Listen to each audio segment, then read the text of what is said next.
we're back in the Draw in My Style stream, and today we're going to stream in English. And together with me, there's the guest of the day. Can you please introduce yourself? Hello, everyone. Let me introduce myself. Let me get into character for a second. Okay. Uh, it's your warning shot. Bang. Hello, everyone. My name is Black Veil. I'm your favorite professional wrestler from a different dimension, but that's our little secret. You can call me Veil or Tama. Which one you want is fine. Nice to meet you all. Nice to meet you. Yay. Yay. So finally, the first male in this series. And today we're going to draw. Well, what you see in the screen right now is a chibi character, but what I'm going to draw today is not the chibi version. So yeah. Yeah, I forgot I'm using my chibi version, but it's fine.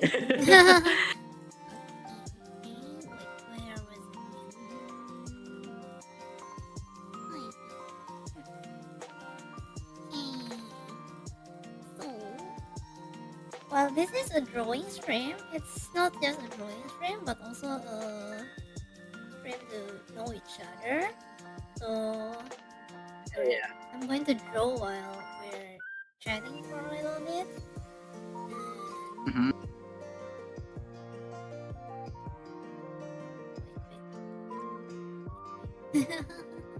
Uh, so I've just started drawing in like this month, so we're using this template right now from the IB's paint in order to shorten time. Especially today, since today we're going to have 2 drawing streams, and well, judging from the time, there should be no problem because like the next stream should be 3 hours from now, and usually it finishes in 1 to 2 hours. But yeah, just let you know that I'm going to draw with this template and not drawing from scratch. Yeah. So No worries. what we usually do here is I also do self-introduction in order to let the other parties know about me. So I'm a virtual card gamer, Reticula. I usually play card games using Discord handcam with my viewer in order to show the board, right? And people usually misunderstand or didn't read my profile, so just letting you know that I'm a guy using voice changer. So yeah, just to ensure that nobody misunderstood or something. Yeah, just for heads up. Yeah. But the character herself, Reticula, is a girl, so please don't don't treat my character as a male. But the voice actor is a male. Yeah. Don't misgender Reticula because Reticula is a girl. Reticula. And like we can differentiate between the character and the persona behind it, so it's fine. So, let me know a little bit about yourself. How do I call you again? Tama? You can call me Tama or Veil. So basically, should I talk about my character a little bit? Sure. If you have any lores, if you have any general direction of your stream, Yeah, so for context, I haven't made my debut yet, so this is kind of like my pre-debut. So okay. that's kind of funny. Okay, so for my character,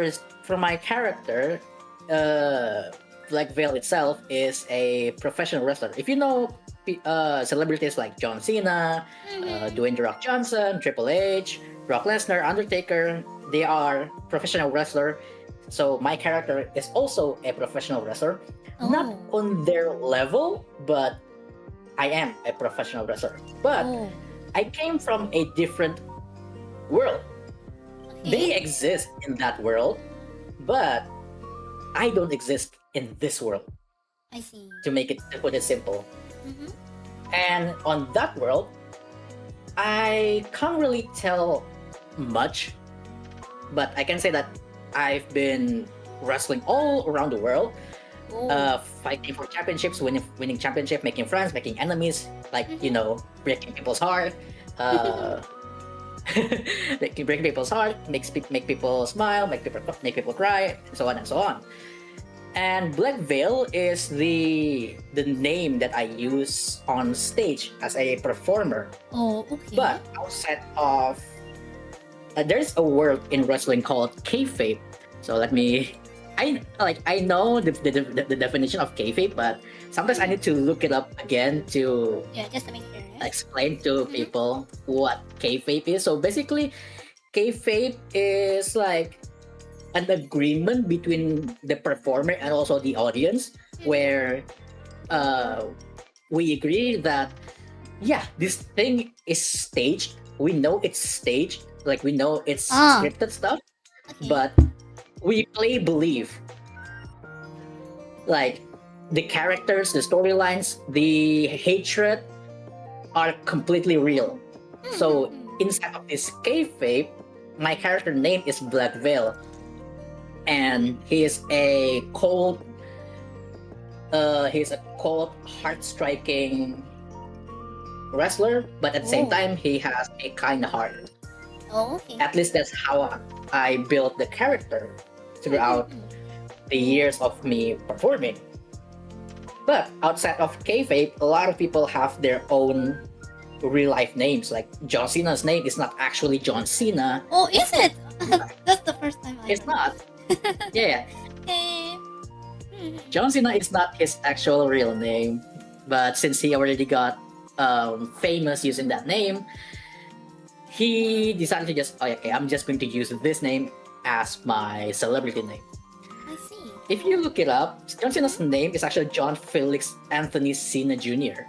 Oh, first time I heard. It's still part of it's part of his name, but a lot of wrestlers actually decided to not use their real name because they want to how do I say this? They want to trademark set name so they can sell merchandise. Yes, of course. Like that name is their IP. Like for example, John Cena can use the name John Cena for merchandise for movies, and he will get royalties from it. That's the same thing. That's why I use the name Black Veil, Oh. so that I can make merchandise or sell my IP, my character, to other people, to say the least. But my real name, bracket, this is in character, but my real name is Tama. Outside of kayfabe, my name is Tama. So if people see me outside of wrestling ring or outside of a wrestling venue, they are free to call me either by Black Veil or Tama. Either way, it's fine. I have no problem with it.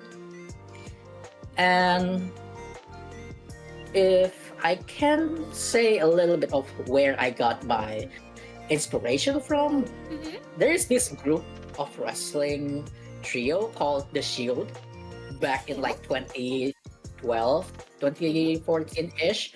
So this is a group of 3 wrestlers who are like they're just like dogs. Like to put it simply, they're like hungry dogs, like bodyguard dogs. So they're like mercenaries, but in wrestling. So people would pay them to just destroy people left and right. Oh, And when I was a kid, I was watching them and I was like, oh, they're so cool.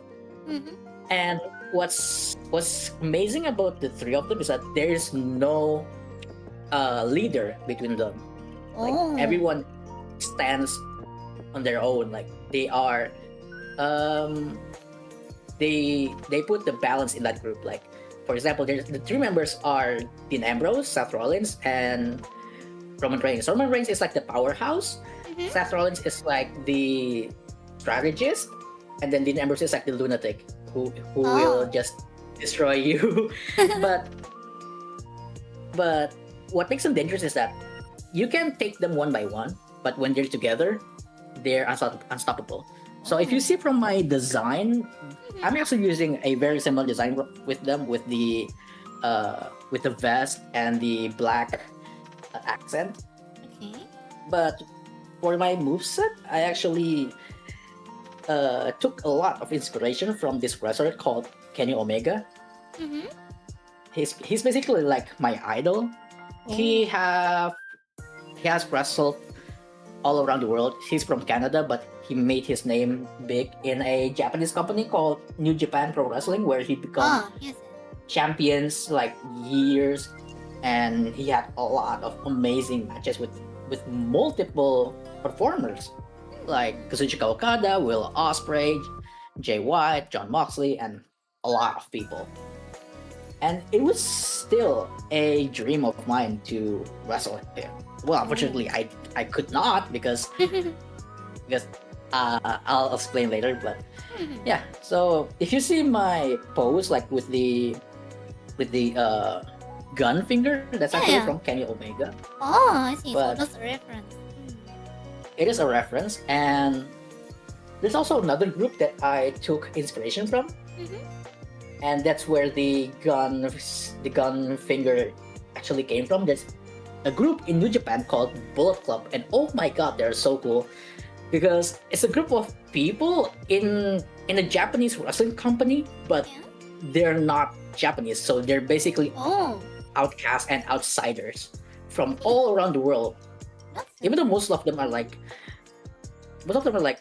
probably from America, but the founder itself is actually Irish, and that's Oh. very cool.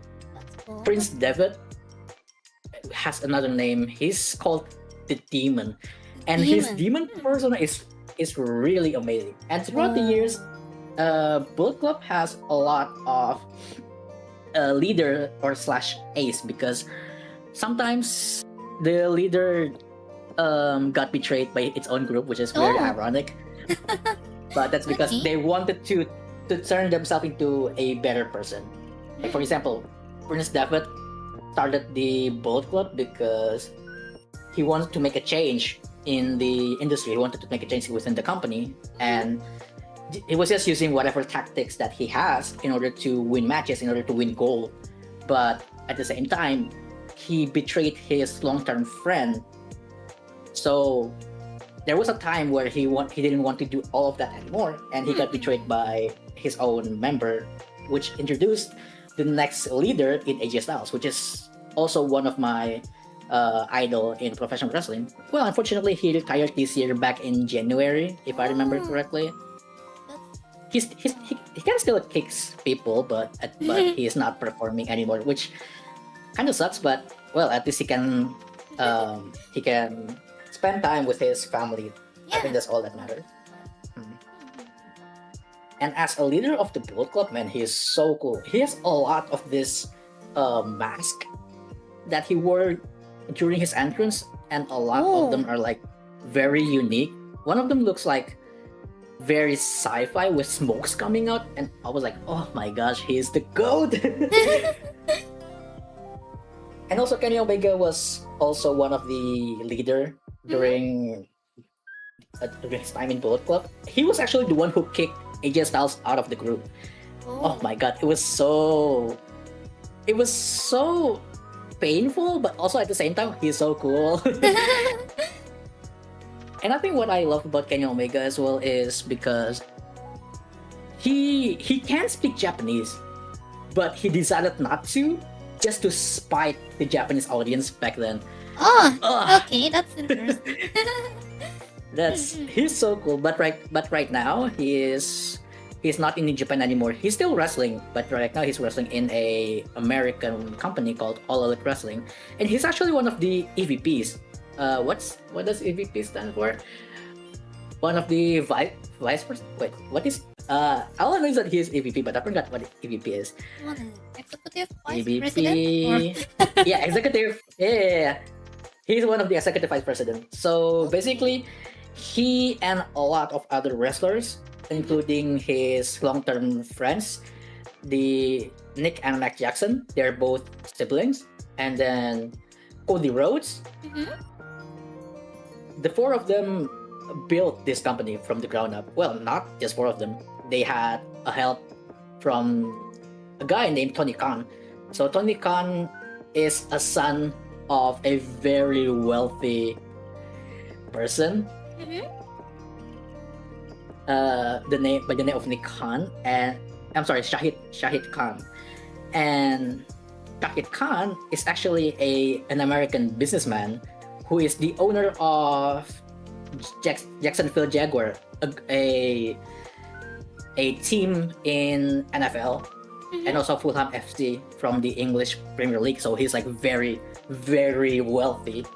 Very And wealthy. Tony Khan is very wealthy, and Nick Khan is Tony Khan is a big wrestling fan. So he was like, okay, I'm going to give you guys the financial support for this company, but I have the full control. And that's how All Elite Wrestling was born. And it was very, very beautiful to see a new wrestling company, but they're not trying to become a competitor to WWE, which is the biggest wrestling company there is and there was. But they're trying to appeal to a different audience as an alternative where wrestling has become very repetitive, very boring, and very quote unquote safe. They bring a new feeling to the industry where when WWE is starting to become very family friendly with their product, AEW decided, yeah, we're not about that. So if you watch AEW, you would get a much more honest and a much more gruesome version of professional wrestling, and I really love that. Yeah, that's definitely. I can see some people are going to love that kind of. Yeah. So back to my character, how I got into this world. So basically, I was a pro wrestling by day, but I had another job at night. Oh, what is it? What is it? This is still part of the mystery, but all I can say is that I was part of the group called Kill Shot Collective. Kill Shot Collective. Yeah, so this group is, I would not say it's like a secret agent or a mercenary, because they don't want to be called that, but to put it simple, it's basically that. It's basically like paid, like we get told to do jobs and they give us money. Sometimes the job is like, do you know Thunderbolts or Suicide Squad? It's a little bit like that, but a lot of us work in solo instead of in groups. I see. Like, we never know what the others are, what the others' missions are, but we know the aftermath of their mission. Oh, And that's cool. oh my that's gosh, cool. it's pretty cool. I learn a lot from these people, and sometimes I use this stuff that I learned from them in my pro wrestling moveset. Oh, Like, I had one of my colleague who's pretty named Nimble, and I decided to implement that into my moveset. I think because he was like a free run parkour kind of guy, and he was doing a lot of flips. So I was like, oh, let me implement that into my moveset. So I had a flipping DDT. It was pretty cool, but I don't think I can find a clip of that. Maybe I'll share it later, but yeah. So during one of the missions, I was tasked to stop a. So this sounds pretty cliche, but it was what happened. So basically, there was this weird. I wouldn't say weird. He's very genius, and he wanted to create essentially a gate to explore other dimensions. Oh. But it went haywire. So we were tasked. We never know who actually told us to do this job, so it Okay, was now that's anonymous. interesting. Mm-hmm. But we were tasked to stop this machine with whatever it takes. So this Oh, is actually the very first time everyone actually get together to on a mission. okay, that's kind of cool. Mm-hmm. So it was kind of exciting, but well, I said that because I did not know what happened, what would happen after that. So um, essentially, what had happened is, do you know the movie Spider-Verse? Yeah, of course. Mm-hmm. Yeah, so basically that happened. To put it shortly, that happened. Okay. Uh, they managed to stop the machine, but before, but it was too late. Ah, But because we got sucked into it, okay. and when when I got sucked in, I cannot remember how it looked like from the inside. Mm-hmm. All I know is that I woke up.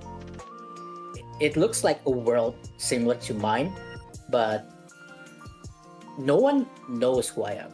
Oh. Even though I have a big presence in the Mhm. pro wrestling industry, but I don't exist in this world. And everyone that I knew in Kill Shop doesn't exist in this world. Oh, okay. So you're transported here by yourself, and the others are not Yeah. here. I don't know where they are. I don't know Mhm. if they're still in my own world. I don't know if they're also got sucked in. But I'm pretty sure the machine has stopped working because I just have a gut feeling. Oh. So right now I was like, man, what can I do? And this is the funny story. Mm-hmm. I saw an ad that has VTubers on them. I was like, oh, what's this? Okay. And that's basically it. That's the funny story because like, oh, what is this? VTuber? What the hell is this? And then I started to look up about them and I was like, oh, Mhm. this is cool. Maybe I can Ah. give it a try because basically wrestling and VTuber Are basically the same. Yeah. pretty much the same thing. Very similar. Mhm. Yeah, we're playing a character. Everybody believes that this character is real. Yeah. There is almost no fourth wall between us, and that's the beauty about VTuber and professional wrestling, is that you know that there is a fourth wall there, but it's not there. It's an illusion because like if you're watching a movie, there is a fourth wall. You cannot interact with the character in the movie, or even if you're watching like a stage play, a theater, you can see the performer on stage, but you cannot touch them, you cannot interact with them, you cannot talk with them. Yeah. Yeah. But with VTuber and with pro wrestling, they can interact with you, you can interact with them, they can touch you, you can touch them back. Even in some case, you can become like what's the word for it? I can't remember the word of it in English, What is it? but what is it? I'm trying to remember the word. Mm-hmm. If two people are fighting and then you got caught in the crossfire, that's it. Okay. Yeah. So because there's almost no barrier between the performer and the audience, sometimes you can get caught in the crossfire when the performers were doing their thing. That's why I love to see people who appreciate both Mm-hmm. media, whether it's professional wrestling or VTuber, Mm-hmm. because if they can appreciate both, or if they can appreciate one of them, that means they will appreciate the other because Yeah. Yeah. it's very similar, and Very. Very. they respect the art, they respect the performer, Mm-hmm. and that I how do I say this? I respect them a lot if they can respect the people who put their hard work in professional wrestling or in the VTuber industry. Okay. That's interesting. Well, yeah, that's I think that's all for my introduction. I think if Mhm. do you want to what's the next topic we can go in? Maybe hobby and stuff? You know, I think that mentioning a tool that can uh, change to go to another dimension is really really wrong in front of me, because if you see my stream right now, if you stream my stream right now, we can go fight right now. I can transform. Henshin. Really? I'm taking that device, guys. That's cool. I'm taking that device. That's But jokes aside, yeah, that's a really interesting theme, right? Because pro wrestling and VTuber, as mentioned, is really similar in the Mhm. in the art of like performing, and like the audience and the performer both knows that this is stage, but we don't treat it as a stage performance. I think there's Mhm. some degree of self deception or believing that yeah, this is a character that actually exists. So in that sense, Yeah. a VTuber that's also a wrestler in Persona is really interesting. Thank you. And let's talk a bit about That- the character design, right? So right now, what we can see on the stream is the chibi one, but Hello. if we see the full body version, it doesn't change that much, right? Everything looks similar. Hello, welcome. And so, one of the first thing that really makes me happy about today's stream is the design is really, really simple, but it's also really characteristic in the sense that, yeah, I can like make it silhouette, and I can already see how it will be, how people will see the difference, right? Even the hair is That's nice. really, really special. Like I rarely see someone use this kind of hairstyle on a VTuber model. Yeah. Mm. Mhm. And like, Yeah, yeah, because- it's been four, 5 days full of drawing accessories and stuff, and today is really simple. I'm really happy.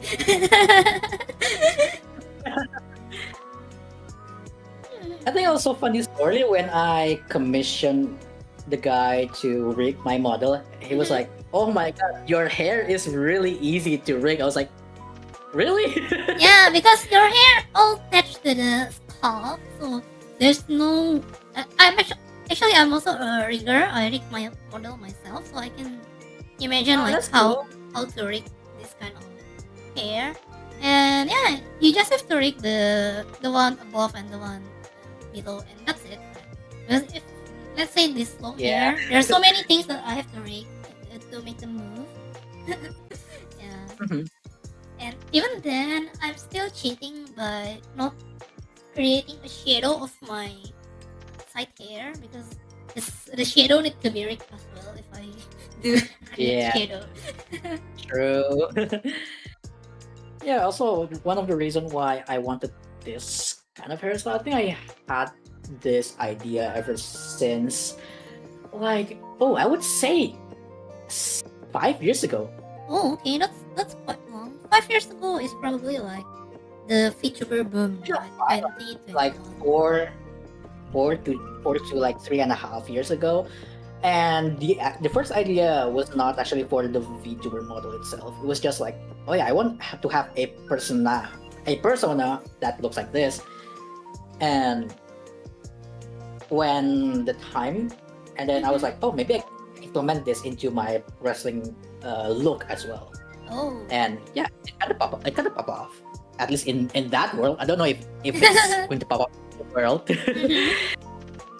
But yeah, when I saw VTubers, especially male VTubers, Mhm. it's fair to say that they have a lot of similar hairstyle. There's nothing wrong with similar hairstyle, but yeah, I did not want to just fall into the handsome type Yeah, it's VTuber. really a refreshing change in that. Yeah, Yeah, male VTubers, I feel like most of them look really similar to each other. I cannot really distinguish them well, except for yeah, their like colors. there's nothing wrong with it. Everybody has their own taste. Everybody has their own charm. That's true. So sometimes it's not the model that brings you the audience. Sometimes it's yourself, because let's like it's the same with pro wrestling. The belt or the championship that you won doesn't make you look strong, Mhm. but it's actually the other way around. You makes the championship precious, makes it prestige. When Ah. you win the championship, Mhm.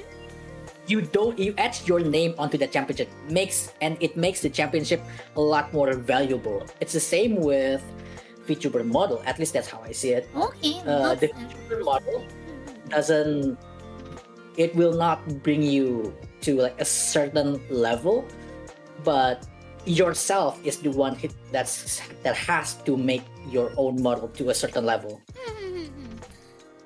That makes sense. That makes sense. Mhm. Okay, so let's talk about the design a little bit. What do you think is the thing that makes it uh Tama or Black Tail? Like if there's like if you want to commission someone, then this element need to appear in the drawing. Are there anything that you're kinda particular about in the design? There is actually. Every time I told someone like, "Oh, if you want to," I think this is something that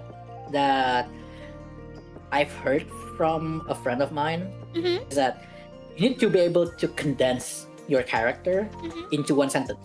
Oh, okay, that's interesting. Go on. Yes. So it has to be clear. It might sound cliche to a lot of people, Mm-hmm. but you can't. It's there's nothing wrong with overcomplicated lore and stuff, but for your personality, Mm-hmm.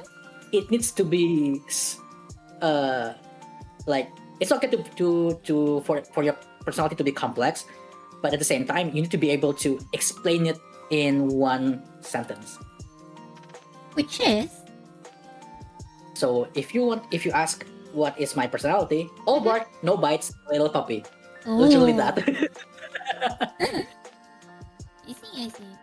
But how about the model Yeah. itself? Do you have any particular like the hair needs to be something like this, or you need to draw me with bells or something like that? Like let's take There. example of my characters, right? Reticula. So Mhm. Reticula, the most important part is definitely the hair that goes across my face. Like that's really important to be there because Mhm. yeah, it really distinguish me compared to the others. And then the antenna, of course, the antenna ear, and then you can see that my hair kind of splits in the outside, right? There are two strands of hairs on the left and on the right. Mhm. That's also Mhm. a particular thing that if I commission someone, I want them to make them separate from the rest of my hair. Are there Ah. any stuff like that in your character models that yeah you need to have this? Well, if we're talking about my model, Mm-hmm. I always remind them to like don't forget the the thing that I wore on my neck. I forgot its name in English. I'm sorry, but the thing that is on my neck, this cloth with this Oh, okay. skull on it, Uh huh. Uh huh. because that's something that I also took inspiration from Bullet Club and also the Shield is that they always cover their mouth with their symbol. It because it makes it again. It sounds cliche. It makes you mysterious, but not mysterious in like a cringe way. At least that's how I see it. But it makes you mysterious. Like you can only see their eyes, and sometimes someone's eyes can tell a lot of stories. But at the same time, your eyes can deceive a lot of people from your expression.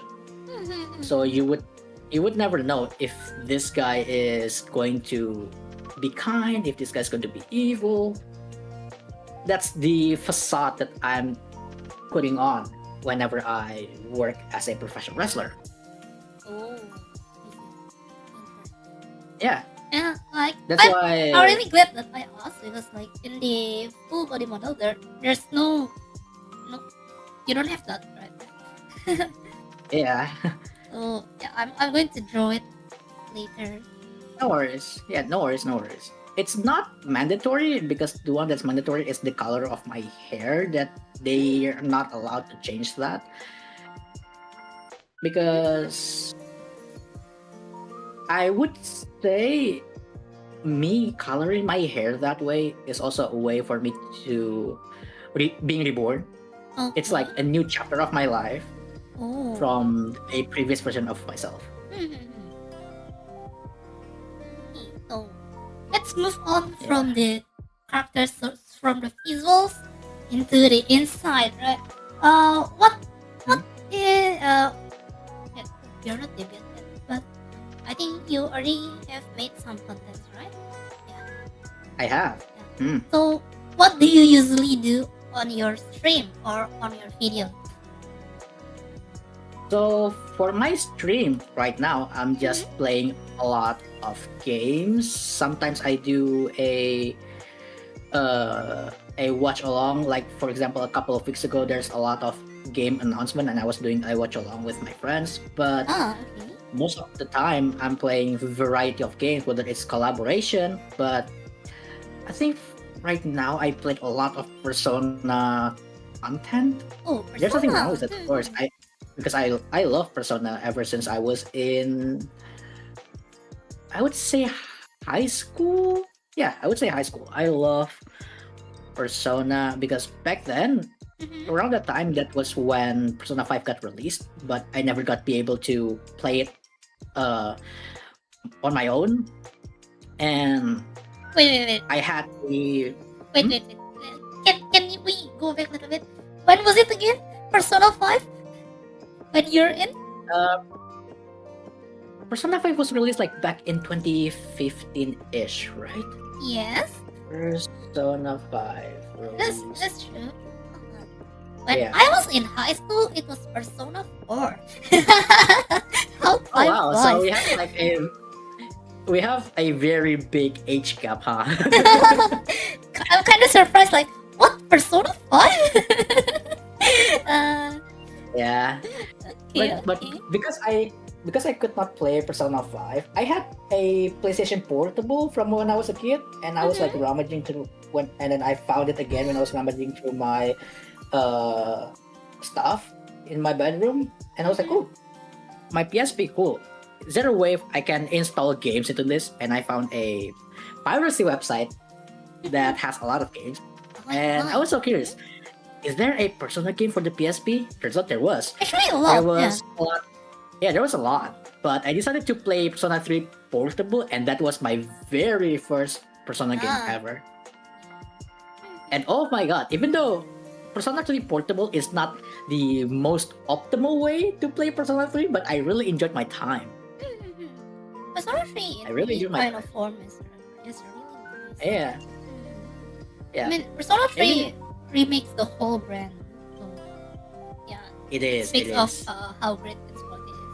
So, yeah, since Yeah. we're talking about PSP, let's dive a little bit in it. Any other Persona games you play in PSP, or it's just Persona 3 Portable? When I was play my PSP. I used to play a lot of the Naruto games there. Oh, okay. Mm-hmm. I can't remember what they were. All I remember is that there was, I think the one that I can remember is Naruto Heroes 2, and I love the story for that game Oh. where there is a castle emerged in the middle of the town, Oh, okay. and and they get stuck in that castle, and they had to make their way from floor number 1 to the top floor, which is basically just like you're just grinding in a dungeon in Yeah. an RPG game. It's kind of funny to remember it. And then the other Naruto games I played was Naruto Kizuna Drive, and then Naruto. What is the other game? The one that I really love. Because there's Naruto. when we're speaking about Persona, I think PSP was Hmm? one of the last console you can actually play Persona 1 and Persona 2 remake. Yeah, it is Yeah, it was because great. in the Vita you get golden, right? Yeah, Vita you get Persona 4 Golden. That's true. Yeah. There was a time when I was like, man, I would love to play Persona 4 Golden, but man, I don't have a PS Vita. Should I buy a PS Vita? And then boom, they were like, okay, we're releasing Persona 4 Golden on Steam. Let's go. Yeah, unfortunately, there are not much Persona games in PS Vita, but yeah, other than that, there's also Catherine, like from Atlas. That's also a good game. Oh yeah, Catherine. I haven't played that game. I should maybe in a couple of months. But I don't recommend Because- streaming it because like it's kinda Oh really? sensitive. That sucks. That sucks. I wanted to stream it. Maybe I'll make a recording of it so I can censor some Yeah. stuff and then just And put a highlight it's not RPG, so when I do. It's more not. I know. I know how the game looks. I know Yeah. how the game plays, but I never know how the story goes. That's why I'm very curious about the game. But I still have so many backlogs, even also Persona games, I still have too many backlogs that I haven't played. Yeah, that's the thing with gamers, right? There are so many Mhm. games that you haven't played, and there's no time, and yeah. True.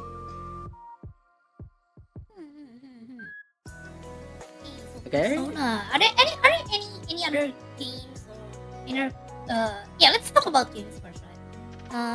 Mhm. Any other games that you like other than Persona? Or let's talk about Persona first. Which Persona is your Okay. favorite?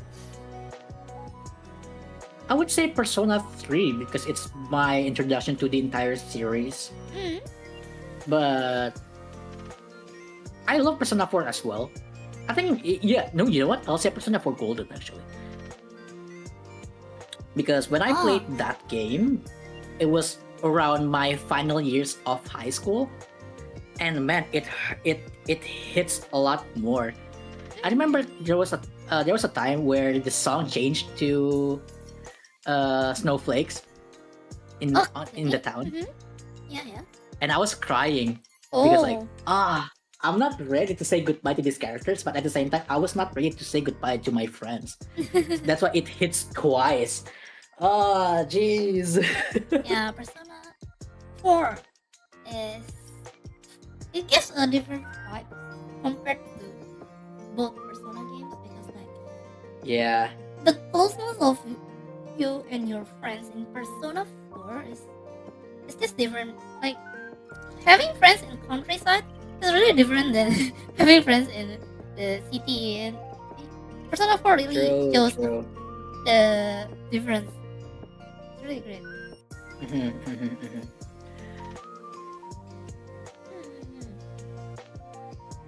So, Oh yeah, also it makes me it made me like short-haired girls. so yeah, I was going to ask which one is your favorite, but that's enough of an Yeah. answer.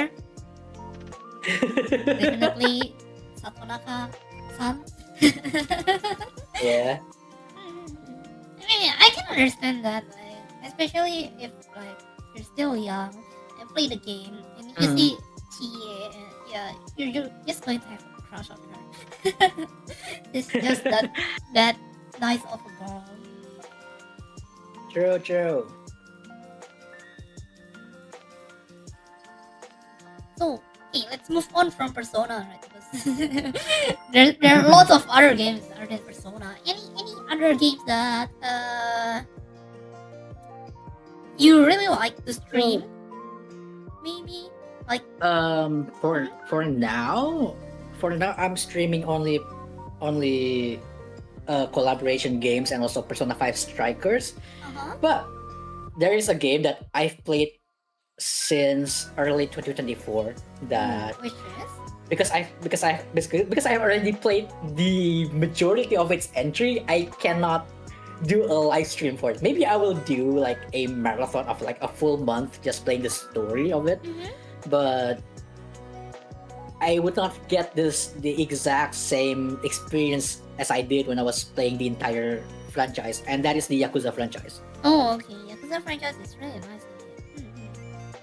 Yeah, I remember playing Yakuza 0 on my old laptop when the pandemic hit, and it's a very fun game, and the dynamic between Kiryu, Nishiki, Majima, and the girl, everything about that game is so beautiful, and it's so painful seeing a lot of the plot getting revealed towards the end. But yeah, since it's a prequel, it's a very nice way for a lot of players to start their Yakuza journey. And then from there, I think it took like another year until 2024 where I'm able to play the other entries like Yakuza Kiwami 1 and 2 because I finally changed my laptop into a new setup. So I managed to finally buy the games on my own, and I even bought my setup on my own, which is very amazing. Nice. Yeah, and I played Yakuza Kiwami 1 and 2 in like just a month because the game is not that long, and then I made my way to Yakuza 3, 4, 5, 6, and I was in the same trance with a lot of people because in Yakuza 7 they changed the gameplay from beat 'em up into turn-based, and I was like, will this change my love to this franchise? Nope. Wait, technically it did. It makes me love it even more. Oh, okay. That's a nice thing to hear. Yeah, because turns out I love turn-based game because I did not get to play a lot of turn-based other than Persona. So when I got into another game with turn-based, and especially it's from a franchise that I absolutely adore, man, it's such a refreshing experience. And also Yakuza 7 had a new protagonist. It doesn't follow the story of Kiryu anymore. Yeah. And oh my god, there was a time when I was like, will I love this character even more than Kiryu? Will this character left a big impact on my heart? Yes, he did. And it's really crazy that they managed to make a character from a single game, and it hooks you to the max. Like it makes you care about character, it makes you sympathize about his condition, his relationship, his bonds with his friends, with his family, with his siblings, with his kyodai, and I'm like, oh my gosh! And you made me feel all of these emotions from a single game is brilliant. Because I didn't even get that when I was playing Yakuza 0. Because even though it's like a nice entry, it's a prequel of the characters for Kiryu and Majima.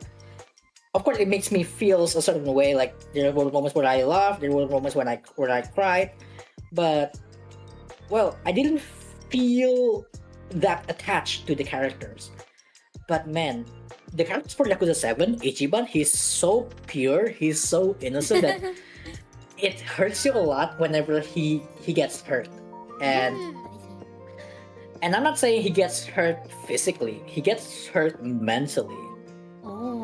And that's why it's so painful for me to see.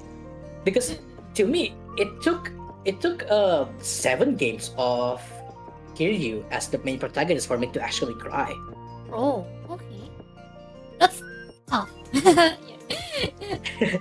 And there's nothing wrong with it because the point of the game that make me cry is because to make me cry because it's supposed to be a game to end his saga once and for all.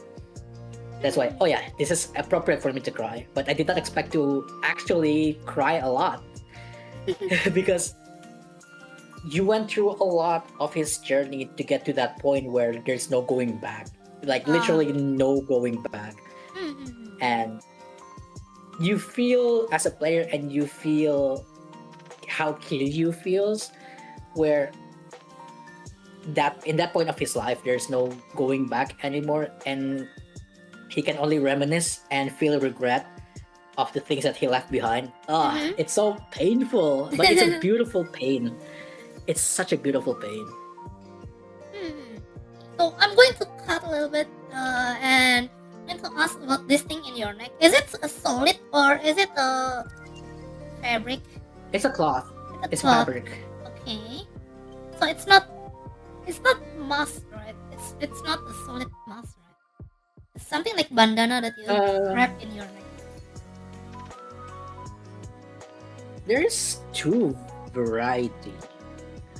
There's the one that's just a bandana, but there's also one that looks like this. But I think the one that I use in my model is just a bandana, but it's not a bandana, it's just because bandana and cloth is like a different thing because the bandana you can wear it on your head. But this one is strictly made for your for covering your mouth.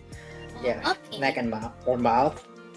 There's another version. I'll send you in DM. There's another version that looks like this, but I don't use that version because it looks too silly. Okay. Okay. At least that's how I say it. Just making sure. I'll just just to ensure Yeah. that I drew it at least kind of similar. I'll just use the fabric or cloth version instead of the see-through ones because it looks a lot more like a cosplay prop for kids, like a Halloween costume. Okay. Let's try it.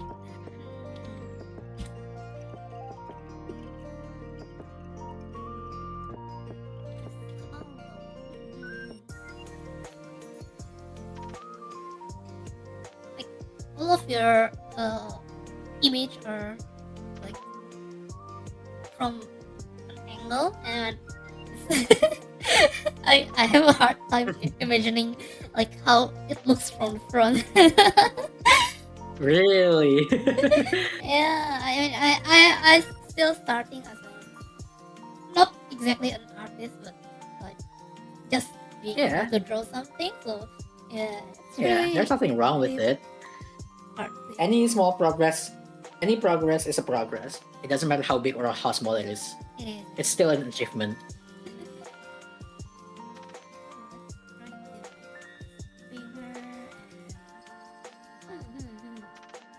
So any other And if- interests other than games? Like, are you going to basically stream games only after you debut later, or are there any going Nah. to be a change in content, perhaps? Games is still the main content, but that's for a live stream. I actually have offline content, but I haven't able to put out a new video because I'm still getting hit by editing gigs after editing gigs. Like right now, this week I have like 6 videos that I need to finish. Ah, I see. So far, I finished like 3, so I still have 3 more. So what kind of that's why I content can we expect from your channel? For my channel, actually for my offline content, I will either talk about pro wrestling or tokusatsu. Oh, okay. Tokusatsu. Yeah, because Mhm. yeah, my main content is actually Kamen Rider, Super Sentai, and wrestling in general. But for Kamen Rider, it's just like um just joke videos for now. But Oh. I have Mhm. a script in the work where I talk about the beauty of Kamen Rider Kuga's final episode. Oh, okay. Yeah, it is a beauty. It is a beauty because I remember watching it and man, it's so nice, but it's also painful. Yeah. But that's Kuga.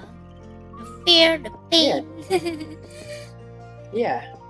Like it is a start of a new hero, but when I finish watching Kuga, that's the moment where the story of a new hero ends. And oh my god, it's so life changing to say the least. I would not say life changing, but it definitely left a big impact on myself. Nice, Yeah.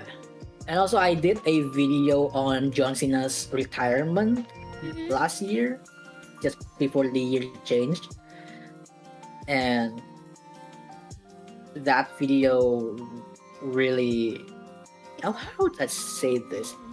It didn't. It was one of.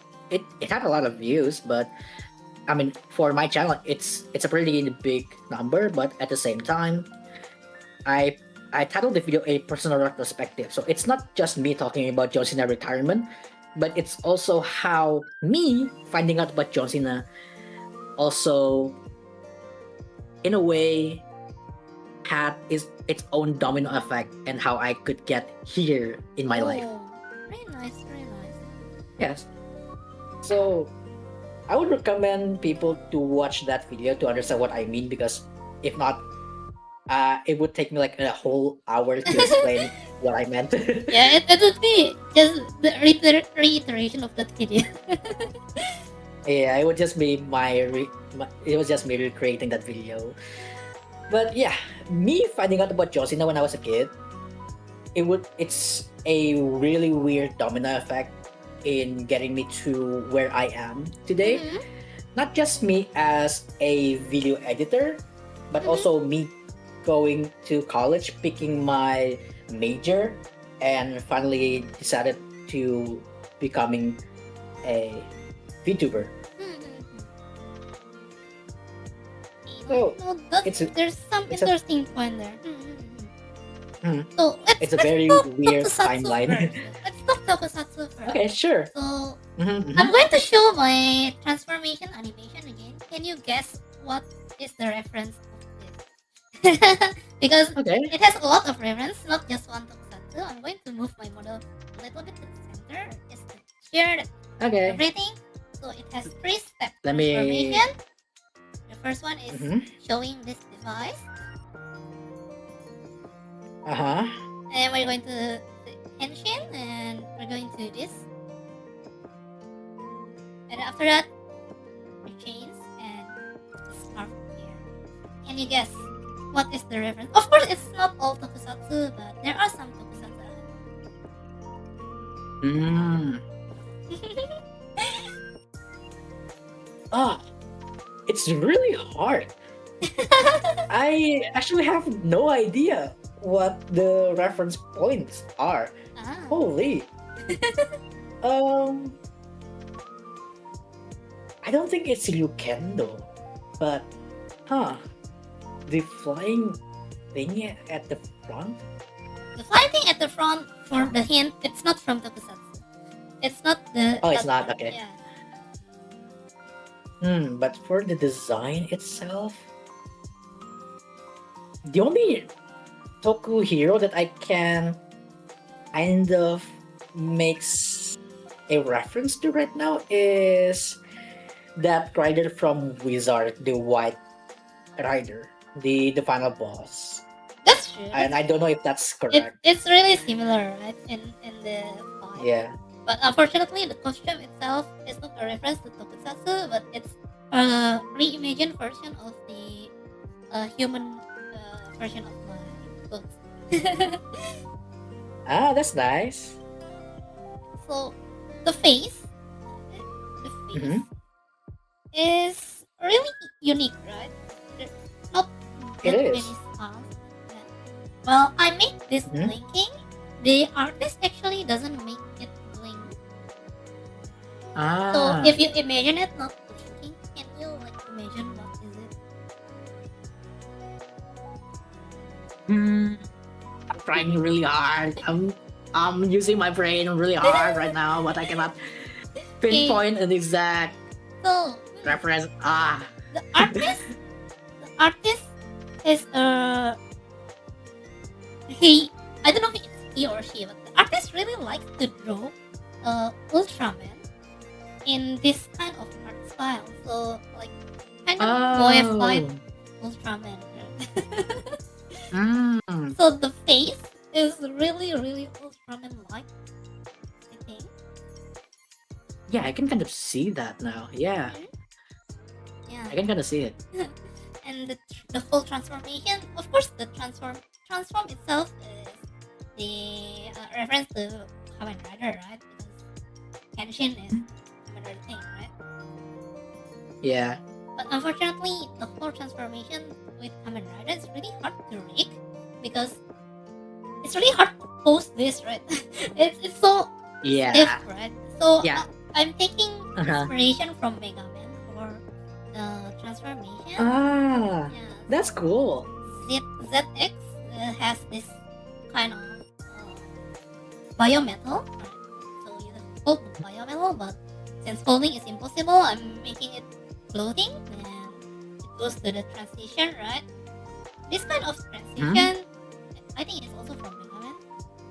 Because if you go straight to transformation, right, without any other effect, it's just going to be like, it's just Oh, really it's pretty flash. it's really flat. So we're going from this into this, and then after that we're going to have an explosion of light. Just a spear of light. That's also from Mega Man. So it's really That's Mega Man cool. inspired. But Mhm. this scarf is from Kamen Rider 01, I think. Ah, Is it yeah. 01 or 02? I kind of forgot. It's 02. It's 02. 02, right? Mhm. And it's Yeah. really funny because this scarf is not in the original art. I commissioned another person, and then they make this kind of effects, and I think I can attach this to my model, and voila, here we are.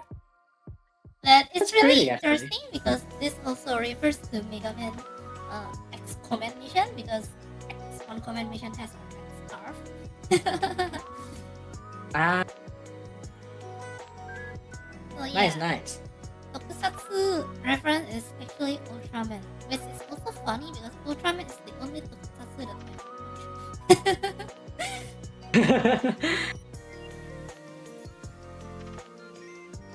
But yeah, I love transformation. I need to have one myself. Yeah, sure. Why not? No one's stopping you from doing it. It makes you. It gives you something unique. You know, not a lot of people The would. beauty of like VTubing, right? No, Yeah. there's no correct answer. You can be whatever you want. Yeah, as long as you're not a jerk to everyone, you can Yeah, do. of course. You can try everything. Don't be a jerk, guys. Yeah, true. So other than Tokusatsu, it was what was it? Pro wrestling. We already talked a lot about pro wrestling and a video editor, right? Because you mentioned it. What Yeah. is your usual editing looks like? Like, is it music video? Is it like something like Japanese television? Like there are like No. yeah, you know, right? With Japanese television, That's too much. That's too much. so much Like, I text. understand. Mhm. I understand that's a way to get people's attention, but for me that's so overwhelming. Like I understand. Even some VTubers tend to do that with their clips or with their shorts. But whenever I see them in the walls, I'm like, oh, my eyes. Oh, my eyes, my ears. So that's why I love to keep things very simple, even in my editing for my own videos or even for videos that I do for fun or even for my editing gigs. For so far, I have my own channel where I do um, edits on it. And again, it's not the typical TikTok edits that you see online, but Okay. there's this there's this quote that I love from a VTuber that I watch. His name is Eno Bening, an Indonesian VTuber, of course. He always told his audience that if you want to become a content creator, uh, don't make videos to don't make content in order to chase fame, to chase numbers, but you make videos because you want to make them, and you make videos that you want to watch, and it engraved Oh. upon me. Like that's why during my time when I was in high school, I always make videos that I want to watch myself. And from there, it actually got me into an actual editing gig Oh, really? from whether it's from Indonesian people, and hell, I even edited for AMV for a YouTuber, Oh, international YouTuber. very nice. Very His nice. name is Time McGrath. I did a one video that's unfortunately he did not post it, but I mean that's no problem with it. But the other one he posted it, so it was very nice. And then since the start of this year, I become an editor for a YouTuber called Keza Henshin. She Oh, is a toku YouTuber as well. I see. So it was very nice. So, yeah, video editing is like really interesting, right? Because when you're in this space of creating contents, especially on YouTube or on Twitch, maybe like video editing is something that you have to face sooner or later. Yeah. Like if Mhm. if you want to promise every time, fine, but there's probably a limit to your budget and things like that. So I think every Yeah. VTubers sooner or later will learn video editing. But Like you didn't have to learn like the intricate elements of it. Just know the basic the of it. Like basics, right? At okay, least putting Premium. subtitle. yeah, like But it's not that hard to learn them. It's not hard to learn the basics of it. But I think there's a lot of people that don't know where to start. So I'm going to ask a few questions about video editing if you don't mind. Sure. Yeah, let's talk first and foremost. What software should I use for video editing? Right? Because people are confused. Like there are what is it? CapCut. There are I personally I use DaVinci Resolve, but there are also people that use Yeah. Adobe, of course. But Mhm. I think Adobe is ethical, guys. I think Adobe is ethical. Of course, it is. It's always ethical. Don't give your money to them. Screw them. And of course, there's a part of me like I personally am a really hardcore otaku, Japanese otaku. People may call it whip today, but personally, I think whip is different than what I am doing. So there Yeah. was a time that I am considering going pure. Pure is really weird to say, but going pure and use Afyuto, like default Japanese software for video editing during the Nico Nico Demo era. But yeah, I there's so see. many apps, right? So any recommendation for our VTuber friends that is starting their journey? If you want to use a program that's like really dedicated for easy to use, a lot of people would recommend CapCut. I mean, personally, I would recommend CapCut because it has a lot of feature ready for you. It has a lot of filters, a lot of effects, so you don't have to make them from scratch. But then again, it has a lot of stuff locked behind the paywall nowadays. That's true. That's true. So I would suggest you to find some forum where they share a previous previous versions of CapCut. That's what I Oh. use. Okay, that's interesting. Sometimes when I so the current software that I have, it does not have auto captioning. Oh, okay. So when I need to do an editing gig and they're like, okay, I need you to put subtitles on some of these clips, and I was like, oh, that's so painful. So I Yeah, just it's painful. installed this specific version of CapCut just Ah, to get the auto captioning. I see. That's interesting. Like, that's really similar Yeah, to and Unity in the sense that you can choose which version you want to install. I see. yeah, And uh, then? and if you want to, if you feel like, oh, I want to do something or I want to use something that's more uh, quote unquote professional, Mm-hmm. some people would suggest either Adobe Premiere. Sometimes if you use Adobe, you have to use After Effects. You cannot just use only one of them. You have to use both. And it would benefit you if you use both, because the moment you pirate Adobe and After Effects, you're going to pirate a lot of their other things. And that will be your life-changing experience.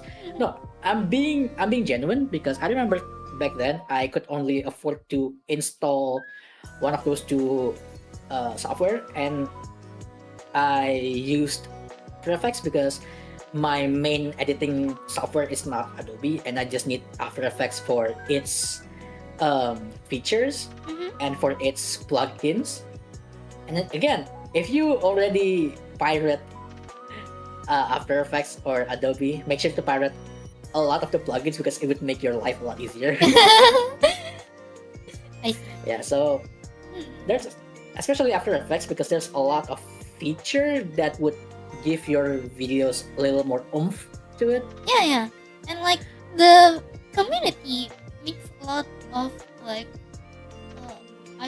what do you call it? Plugin or template for After Effects, Yeah, right? plugin and templates, Yeah. and a lot of the templates are actually free, Mm-hmm. especially if you are just using them for either for fun and stuff. Because I remember when back when I was still using After Effects, someone made a template for the Overwatch MVP thingy, Mm-hmm. and it was shared for free. And also there was a template that I really love. It's not a template; it's a plugin for a computer that hacks. You know those retro computer Yeah. from back in the day where the screen is like all green. Mm-hmm. Yeah, I found a template Oh, plugin for okay. that, That's and really nice. and it was really cool. Mm-hmm. And sometimes there are a lot of really nice creator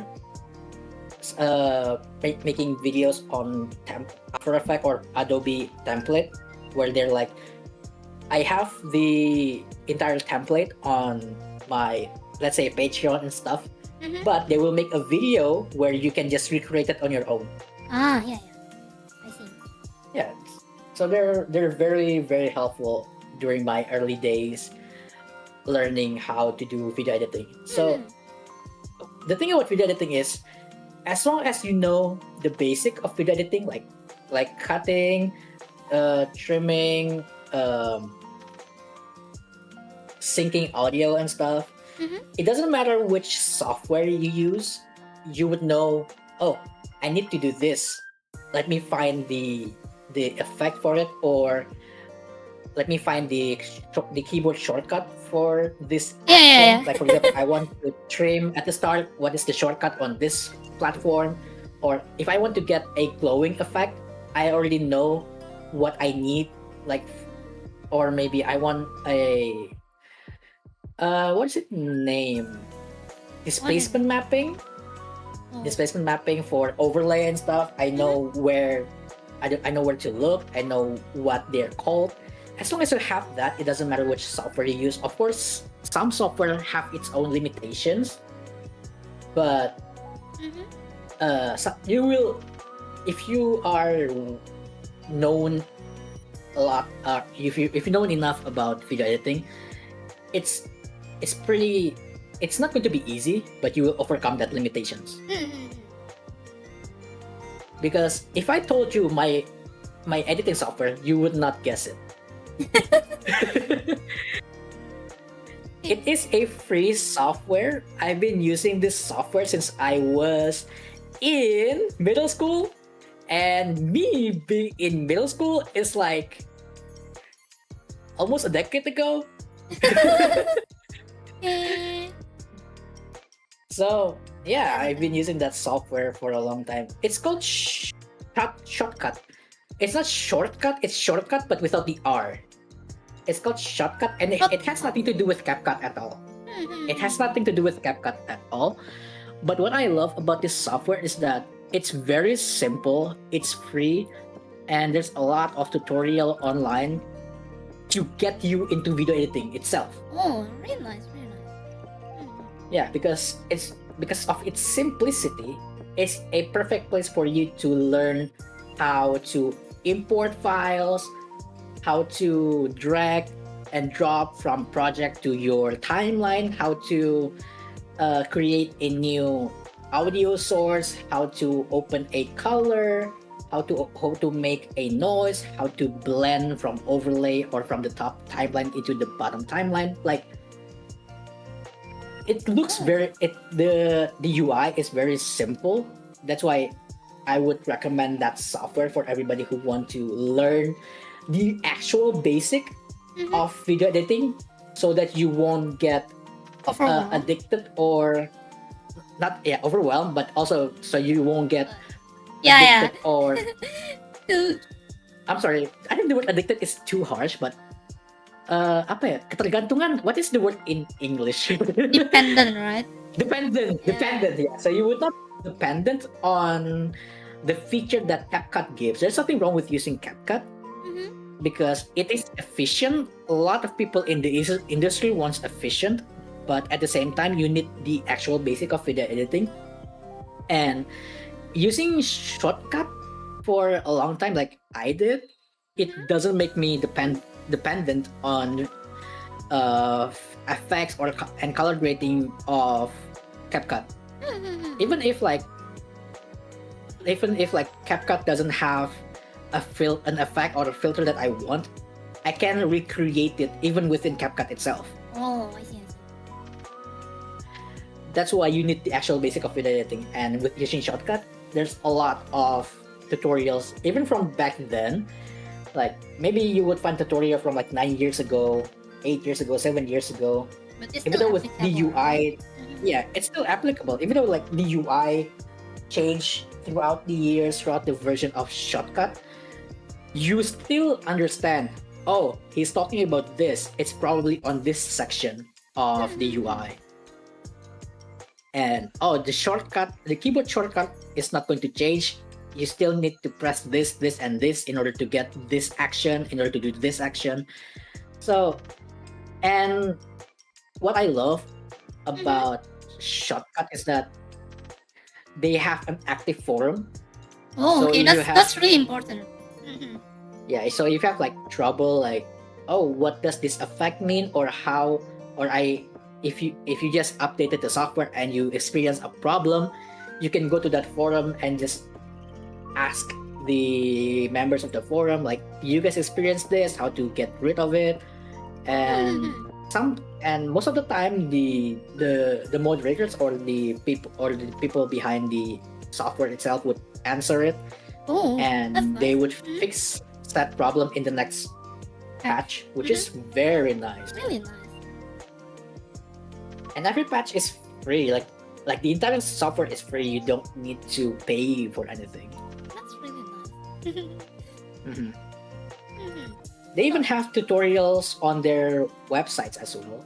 So if you want like a very basic beginner tutorial, you can just go to their website. Like as simple as adding text keyframes, speeding up footage, or adding crossfade transitions to your video. Mhm. They have it. They have it all. They have videos from other creators explaining how to use the software, Oh. and because you know how to use or how to make these effects like text, adding transition, speeding up footages. If you change software, you know how to do that on that different software. Yeah. So you actually Mm. learn, right? You don't just use. Yeah. You learn the basics. So if you Yeah, if I you understand learned. the basics, no matter what software you use, you can just use your knowledge to redo it in Yeah, true. other software. Hmm. Are really similar to every other skills actually, right? Including coding, Yeah. including visual editing. So if you learn the basics, you can do it with any application. Yeah. But yeah, in VTubing industry, what is the most common editing that you need? It's probably captioning and making shorts, right? Yeah. Yeah. If you want efficiency, I would suggest CapCut. That really But helps. at the same time, Mhm. CapCut really helps. But at the same time, don't rely too much on the app. Over You need to reliance still any know the features basic is of it. really bad. Yeah. You still need to learn the basic. Interesting. So As long as you have the basic, you can take over the world. I would not say that, but that's the hyperboles of it. But yeah, as long as you know the basic, you can learn a lot more. That's what I would say. so let's speak a little bit about video editing, right? Because I myself edit my video myself, and Mhm. I don't usually make shorts, but I usually edit the video for a music video. So I do lots of cover Mm. songs, and in order to like not spend too much money, usually I edit the video myself, right? Yeah. So yeah, the most basic thing is like adding subtitles, right? But then Mhm. you're going to like just a subtitle is really lacking, right? So you're starting to ask like, how do I make this kind of effects, right? And then how to make the text appears in a fancy way and things like that. I don't remember the name. What is it? Motion, Like overlay and stuff. motion. Oh, motion. Like What? keyframing the motion of Keyframing. the. Mhm. Mhm. So like there's a lot of things that I learned in how long is it? I think it's already 5 years since I started. Ah. But yeah, in DaVinci Resolve, especially since I don't really download any plugins, redoing it for every videos really it's really exhausting, right? It really is. And like even with just like I know how to make it rotate, I know how to make it move, I know how to zoom it and like make it uh vibrate a little bit, but in the end, Mhm. if you do it by yourself, it will look a little bit awkward. No, like it's not Yeah. that smooth, right? So any tips about that? Well, like I said, there are a lot of ways in order to get the smoothness of like an effect, especially if you're like making it from scratch. But again, it doesn't matter what software you use as long as you know the basic of keyframing. It should be possible, and sometimes some software can also have you save certain effects as your own plugins. I need to explore about that then.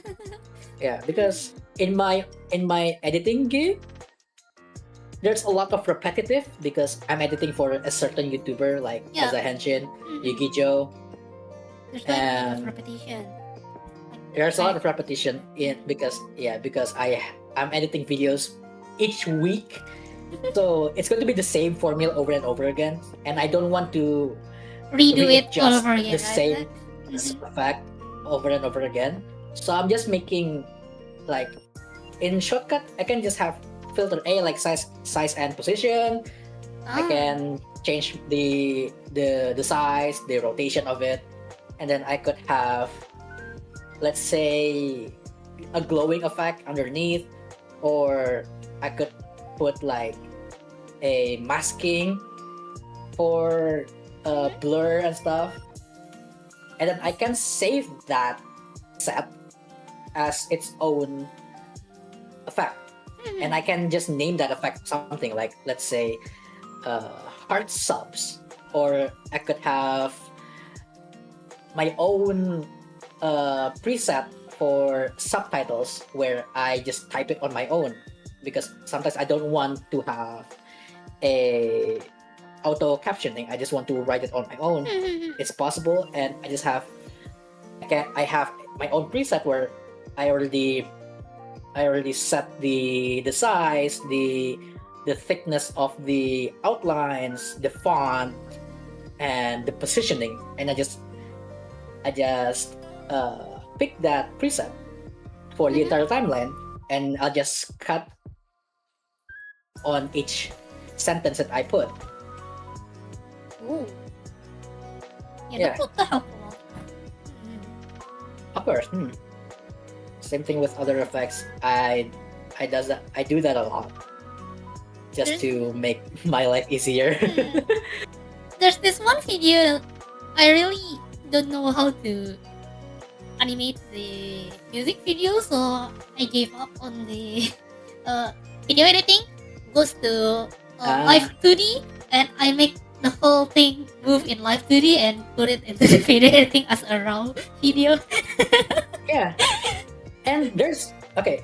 The beauty about video editing is that there's no wrong way of doing it. That's true. That's true. Yeah, because when you said that, I actually remembered that I did something very similar back in my college day. There was a college project where we were doing a drama performance, and one of the media for the drama performance is actually the LED screen behind it, and we Ah. use it as our storytelling media as well. We use the screen as a character, Oh, that's cool. That's cool. and in order to bring that as a character, there's a lot of visual and video editing being used in order to get that. And I remember in my mind, how can I make a scratch effect on my editing software? Like, you know that effect where someone's eye is getting blacked out, but every single frame is like Yeah, a yeah, different yeah. type of scratch? Yeah, yeah, yeah. And I was like, how can I do that? So essentially, I open Canva, I just brush gibberish like 4 to 5 times. Mhm. I I export each of them as 5 different image. I put them on my editing software, and let's say every 3 frames, I change image, and then I render it as a GIF, Mm. and then That's I put really it smart. I render it as a GIF, and then I put it into the actual video, and then I played with the blend mode, changing it from screen to overlay to light screen and stuff, just to find which way or which method of blending suits the best for the scene. Mhm. And that's basically just how I did it. Yeah, Like, because there's no wrong way to achieve a certain effect. You don't have to just limit yourself on one software. Even if the other software is not a an video editing editing software like software. Canva, Yeah. yeah, you can still create something. In the end, if the viewers is like deceived, then Mhm. it's fun in the end, right? Yeah. I mean, I had a mutual who edit videos on Blender. Wow, like that's a whole Yeah, different beast. Blender. I don't know how he does it, but he's really good with it. Because like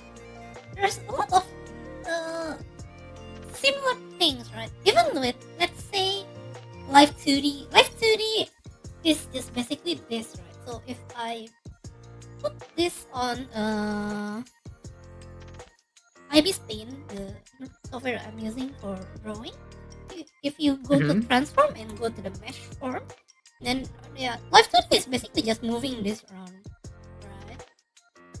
Yeah. And you can also Mhm. do this on video editing software, right? Yeah.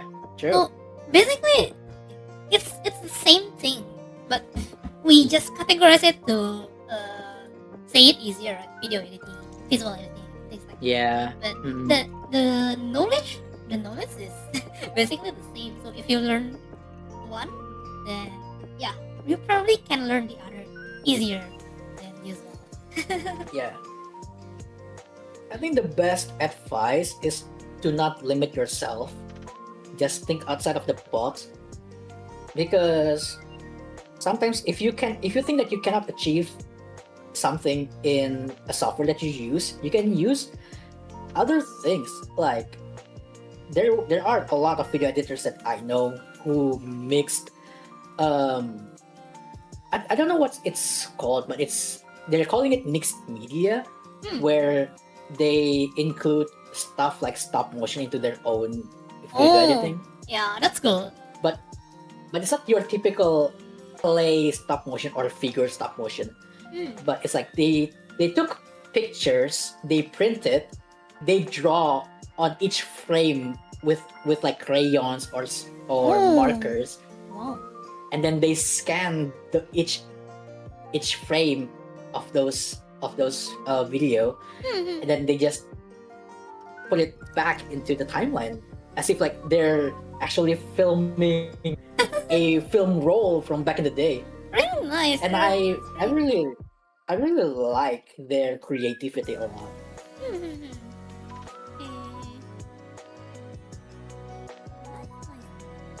Hey, so the drawing is finished. So can you do you have anything that you want to change about the drawing? As limited as it is, right? Yeah. Yeah, no worries. I mean, Any- it's nice. And if visuals There's that really bothers you or anything? nah, because again, everybody have their own color whenever they're doing creative work. Like, it's the same with video editing. My That's way true, of video that's true. editing is not going to be the same with how other people edit their videos. Same thing with drawing or illustrating. As an artist, you have a different color, you have a different charm to other people. It doesn't matter if you are learning or if you are already have a specific skill set. You will not have the same output as other people, and you have your own uniqueness to it. Very nice, very nice. Yeah, I'm really happy with how it looks. Actually, it's really nice. I actually love the way you color the eyes. Really? Yeah, Like, and with its own limitation, the way you do the line art for the hair as well. the hair is really unique. I like that. I It is. so yeah, I actually drew a long time ago, like I think decades ago, like, and from then I never really drew anything until like last month, and even then Ah, I only learned drawing in order to make my own thumbnail, because like I can do basic video editing, I can do basic audio mixing, so Mhm. the only thing left that I cannot do is like draw something in order to make my Mm. whole music video workflow on my own, right? So might as well learn it, right? Just saying that you cannot do it is not going to help you with anything. So I tried to learn drawing, but like, so I tried to ask my friend to teach me, and they asked, "Do you want to actually learn drawing, or do you want just learn how to draw your characters, right? Just draw Reticula." So I said, "Yeah, I think I'm just going to draw Reticula." So I've never draw a male character or even male hair my whole life. And this is probably the first time, so yeah, it's a really great experience. Well, that's nice. It's really interesting. Mhm. Especially with the sideburns, is it? Like, Yeah. yeah, like if there are no colors, it's going to be really hard to distinguish it with the others. Right? So I was really conflicted about that, but when I zoom in, there's actually like uh, this part. I see. So Mhm. that's going to help a lot with the visuals, I think. Yeah. Yeah. Also, funny story. I had this character since, let's say, 2023, right? Oh, okay. That's Like cool. my own channel.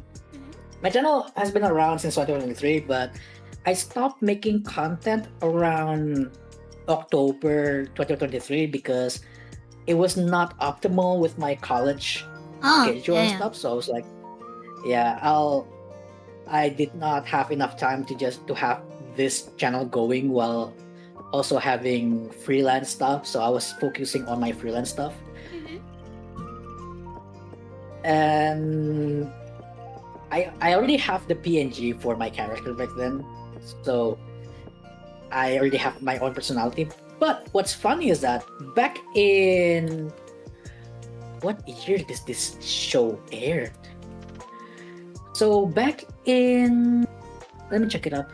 Mhm. Back in 2025, there is a Super Sentai series called Number One Sentai Goes User. Oh, okay. Go user. Yeah. And it's the final season for Sentai right now before it's going to hiatus. But what I want to show you is there is a villain in that show Yeah, yeah. called Fire Candler. Mhm, mhm. I'm sending it to you in the DM. And Yes. what's funny is that he looks so similar Similar. to my Yes. character. Indeed. That's true. I will That's true. send you a figurine version of this character. Please tell me it's literally not the same thing. But It's that's literally the the same thing, thing. right? Sometimes it's really similar. Sometimes like you design something and yeah, this is my design, and then the big guys show something and what the heck? Why are they stealing my identity? Like Yeah, because yeah. I remember commissioning an art from someone, and one of the replies like, "Oh, is this a fan art of Fire Candler?" I'm like, "Oh shit, It it's looks that really similar." yeah. Yeah, when I commissioned that, the figurine was not announced yet, so I was like, "Yeah, maybe I can see that." And then the figurine came out. I was like, "Oh, it's literally the same thing." Oh crap! Yes. Like the hair color, it's literally the same. I was like, "Oh my gosh." But I, It's just a funny story I like to share around.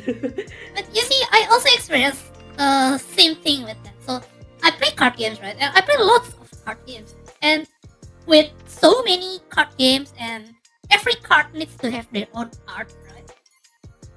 There must be some similarities sooner or later, right? So Yeah. one of the first time I experienced it was wait, I forgot the name of the card. Let me send it to you on Discord, right? So the first Sure. time someone says that my characters actually made it into a card game was from card fight card. It was Ah. a heal trigger, and while the color is not really accurate, but the vibes, the overall vibes, is really similar to my character, and it was like my all-time high traffic on YouTube, and yeah, everyone was Really? just talking about it. And right now, people already started to leave my channel, so yeah. So I sent the image, like it's really similar in vibes, they said, and someone actually made a fan art with me and this unit. Ah, that's cute. Good. What There's is this character? and then It's a few years later, Yu-Gi-Oh actually oh, it's Scatter Sanctuary. yeah, it's Getter Sanctuary. Yu-Gi-Oh actually print a card that looks really, really, really similar to me, color-wise, and everyone is calling the card ridiculous. So it's a really weird feeling, like. And then yeah, in the end, Yeah, well, I made the mm. deck. So the Yu-Gi-Oh card is this one. I can see that. But also, what's funny is that the Vanguard card is also called Ricula, so it's not Yeah, that the far name is off. really that similar. It's really funny. Actually, I made a And, Getter Sanctuary deck just to use this skill. that's cool. Man, it's been a while since I played Vanguard. Jeez. Ah. I mean, I'm always I open. Like miss this game. usually every Friday, I open a session to play together. Although not since 2026 start, it's been kind of hard to find a schedule. But yeah, usually it's going to be Friday, Yeah. and I'm really open. If like anyone want to play or just tutorial, you can just come over. But like the deck the deck that I have, it's like from years ago. I have not bought a deck since the overdressed season, so I have no idea how the game plays right now. Yeah, that's the thing with trading card games, right? Time flies and new Yeah, mechanics. time flies. Like I remember playing the Deer Days game. I think I bought the second one because it had the old mechanic as well in That's true, a that's true. different campaign of the story. Mhm. So you can pick if you want to play the normal the new version or the old version for nostalgia's sake.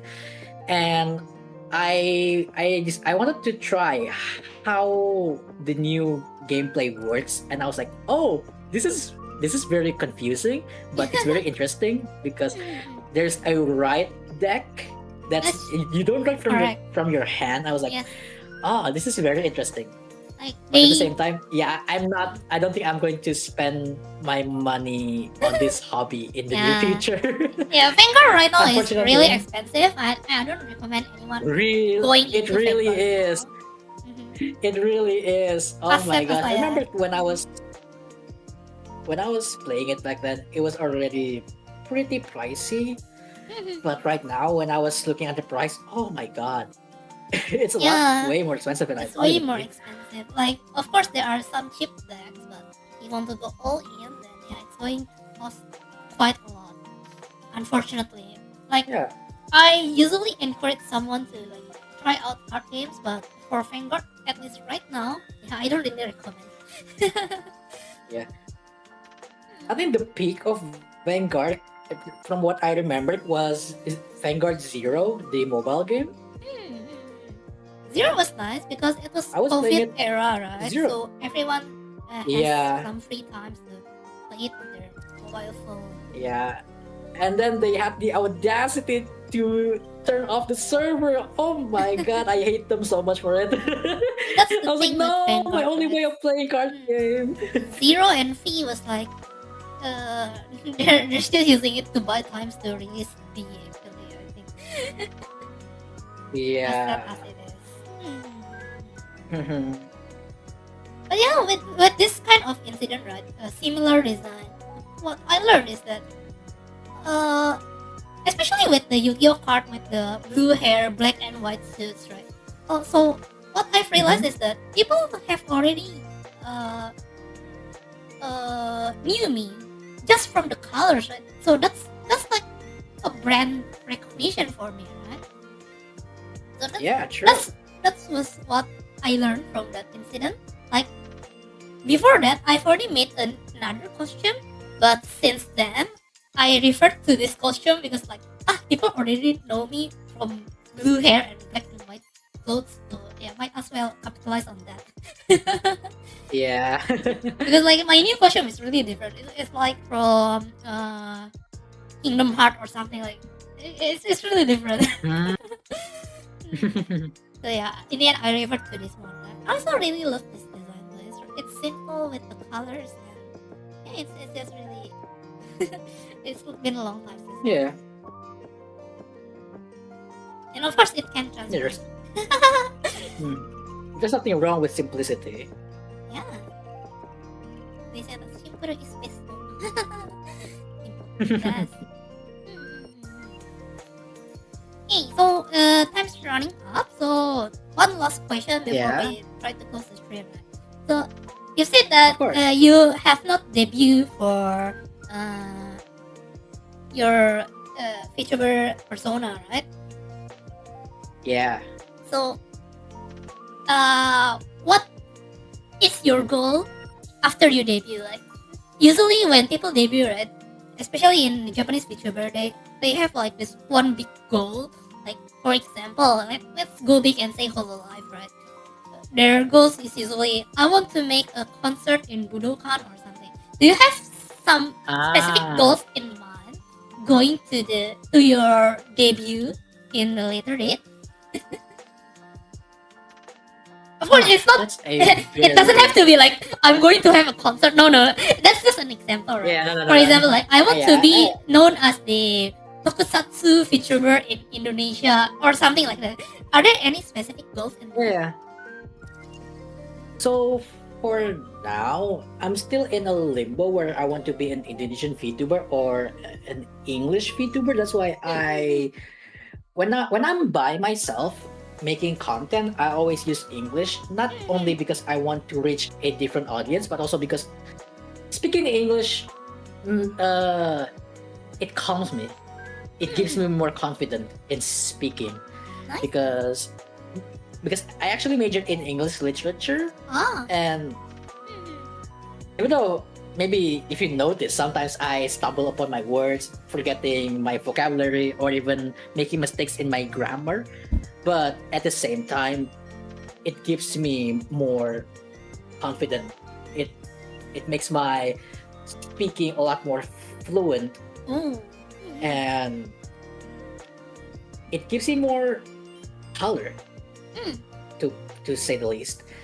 So I know this is a very big stretch. It's not going to happen anytime soon.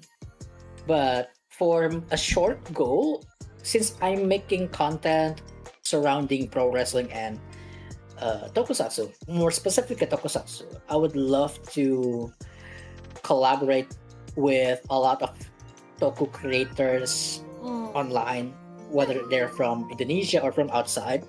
But specifically, I would love to make content with other tokutubers like Yugi-Jo, Keza, who I'm actually editing for. But there's also a lot of other tokutubers out there like Marco Satsu, Cass and Antho.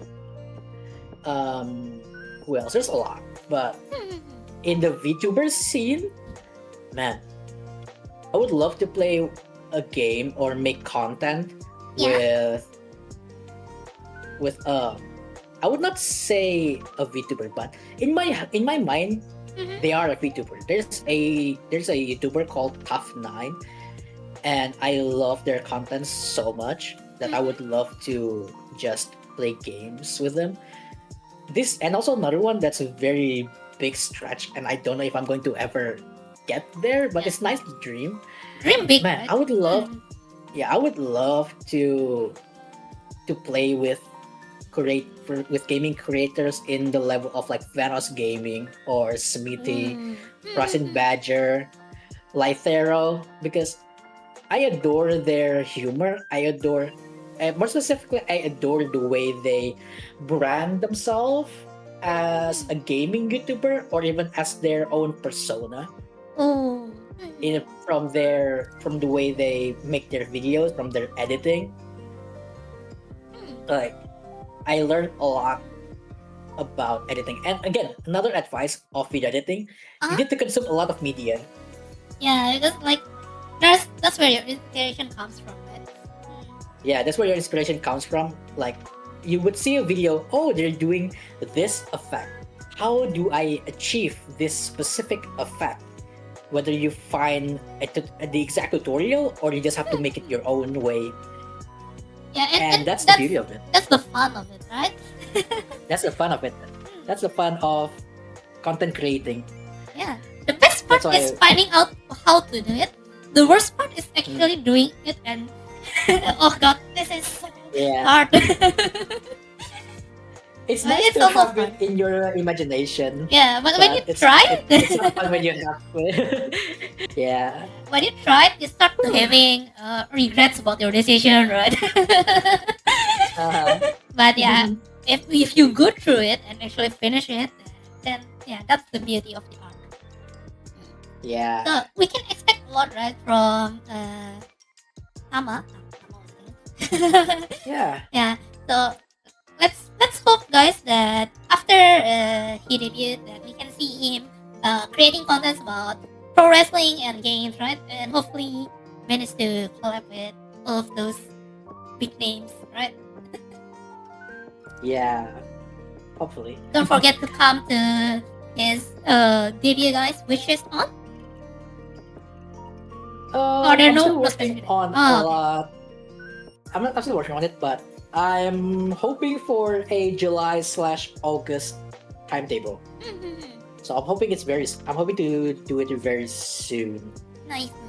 And of course, in VTuber circles, we're all in the same place. And if you have anything that you want to ask or anything, just hit me up. I'm really happy to share what I know about VTubing to other people. So yeah, hit me up if you need Yeah. anything. Sure. No problem. Thanks for that. Yeah. Thank you very much. So with that, I think we're still on schedule, right? Yes. Yes. Anything you want to promote? I think what I want to promote is if you like content that's something that's let's rewind that. If you like pro wrestling, you can go to my channel. Even though for now there's only one pro wrestling video, and it's retrospective, but please expect more because I still have one script on the way. I just have to edit it when I got the chance.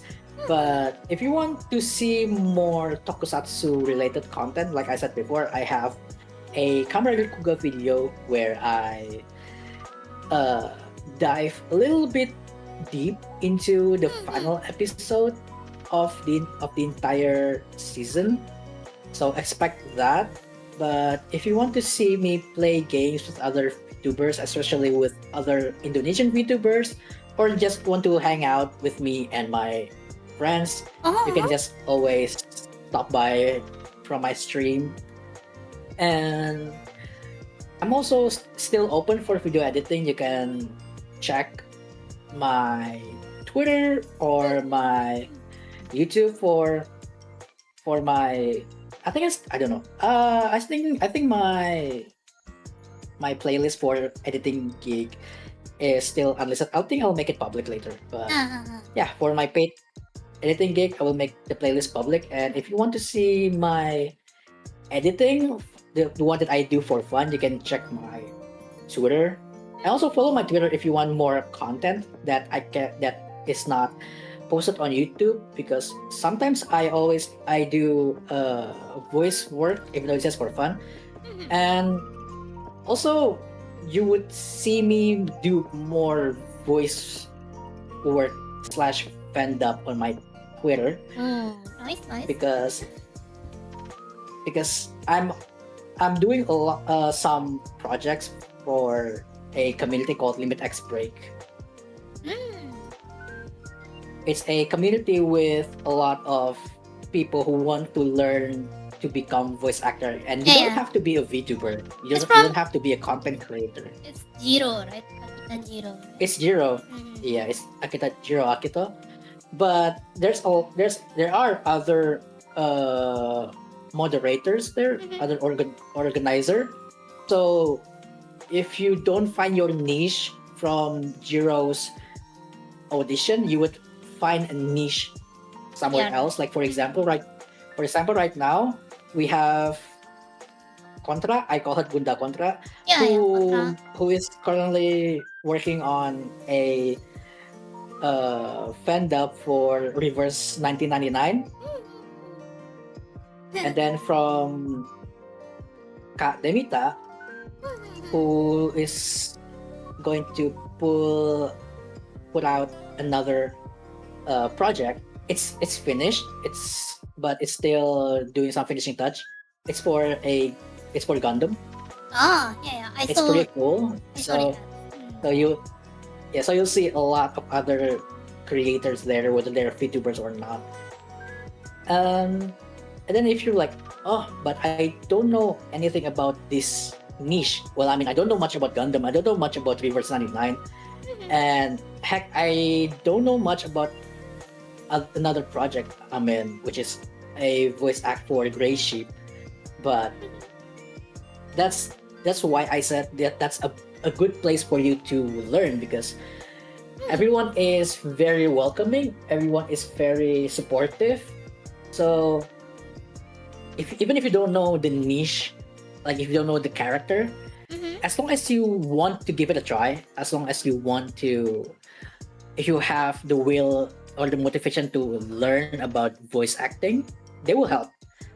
And oh my gosh, bless all of their hearts, because they're very helpful in helping me finding a voice that I'm confident enough to do. And sometimes there are some voices where I'm very experimental with, and I did not expect that those kind of voice could come out from my own mouth. So yeah, thank you a lot for them for doing that for me. So check it out, guys. There's a lot of voice acting project, right? And they're also one of the most active community that I know that actually welcomes new. It's not just new VTuber, but VTubers outside the circle, and like they try to keep it active every day. So please give it a try. Yeah. Okay, so that's it for today. Thank you so much for commenting on not commenting, replying on my post on Twitter, so that we can have this opportunity to know each other, right? And I also have the opportunity to learn to draw. I'll post it on Twitter later, and yeah, see you when I see you, I guess. Okay, thank any you. special like greetings for the end of stream? Any Otsu something or no? Oh, I actually have one. Okay, let's do it. Again, this has a pro wrestling lingo on it. So the line is, as usual, that was not work, that was a shoot. As usual? What was it again? As usual. As usual? Yeah. The line is, as usual, that was not work, that was a shoot. Okay, let's try. As usual, Okay. that was not a work. That was not a work. That was a shoot. That was a shoot. Okay, so how Yeah. how are we doing this? Maybe Like- you say that was not work, and then I'll say that was not a shoot. Okay, let's try. As usual, that was not a work. That was a shoot. Yay, thank you so much for the Yay. stream. Otsu. Thank you. Bye-bye. Thank you so much for having me. Thank you so much for having me. Thank you.